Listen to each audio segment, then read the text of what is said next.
Selasa 7 Februari 2023 dimulai.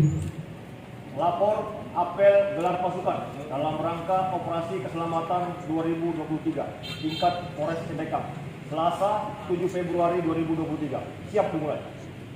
Lanjutkan. Kapolres Cendekam selaku pimpinan apel mengunjungi penghormatan pasukan kepada pimpinan apel. Hormat! Gerak!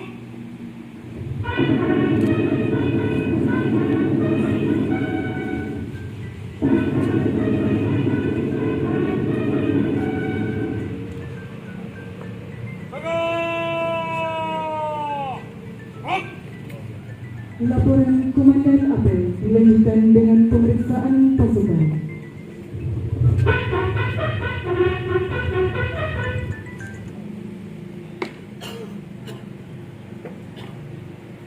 Lapor apel gelar pasukan Operasi Keselamatan Pahlawan 2023. Ingat, proses rekam siap dimulai. Selanjutnya pasukan siap diperiksa. Gerak.